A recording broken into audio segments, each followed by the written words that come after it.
द्वारा लगाई गई है और उसके अंतराल पार्टी के प्रचार को हर घर तक पहुंचाने के लिए साथियों के साथ मिलकर काम किया जा रहा है। और मैं मानता हूं कि भिवानी महेंद्रगढ़ की सीट को प्राथमिक तौर पर जननायक जनता पार्टी जीतने का काम करेगी। सर, भिवानी महेंद्रगढ़ से प्रत्याशी की घोषणा हो गई है, बाकी सीटों पर कब तक घोषणा हो पाएगी? मैं मानता हूं कि नवरात्रों के अंदर पार्टी बचे कैंडिडेट्स की भी घोषणा करेगी। हिसार से कौन कैंडिडेट रहने वाला है सर? रुक जाओ नवरात्रों सर, प्रदेश के कई इलाकों में ओलावृष्टि हुई है, फसल खराब हुई किसानों की, किस तरह की क्या? जहाँ पिछली ओलावृष्टि जो 1 और 2 तारीख को हुई थी उसकी तो गिरदावरी उस समय की सरकार ने करवा दी थी और नई सरकार ने अब तक कोई भी गिरदावरी के निर्णय घोषित नहीं करे। जो कल और परसों में बूंदाबांदी और ओलावृष्टि से फसल खराब हुई, मेरी तो यही मांग है कि नई सरकार तुरंत इसके लिए भी स्पेशल गिरदावरी के आदेश जारी। चौधरी बीरेंद्र सिंह ने बीजेपी छोड़ी है और साथ ही वो आपके जो गठबंधन उस पर भी सवाल करते थे, तो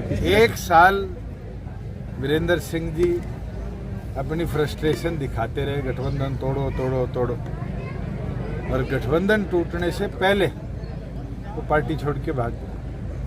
और आज बेटे को तो ज्वाइन करा दी, खुद तो अब तक बीजेपी के प्राथमिक सदस्य हैं। आज उनके घर में कंफ्यूजन है। मुझे ये बोलने की जरूरत नहीं, जो वो मेरे लिए तलक टिप्पणी करते हैं, मैं मानता हूँ उनकी घबराहट है और उस घबराहट के अंदर आज उनके पास और कुछ तो बोलने को है नहीं, केवल मात्र इस तरह का दुष्प्रचार कर जननायक जनता पार्टी की छवि खराब करने का। महेंद्रगढ़ भिवानी लोकसभा से आपका मुकाबले में कौन उम्मीदवार? आज के दिन कांग्रेस का उम्मीदवार नहीं आया।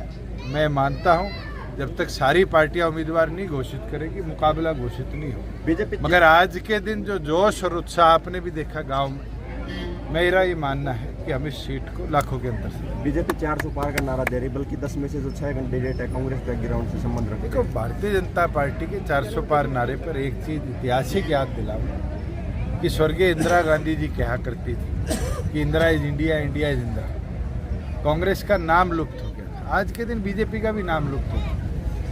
और ऐसे प्रत्याशी जो बीजेपी की विचारधारा से जुड़े नहीं रहे, उनको जब उम्मीदवारी दे दी, ये दिखता है कि बीजेपी का कैडर दिन प्रतिदिन कमजोर हो रहा है। Thank you.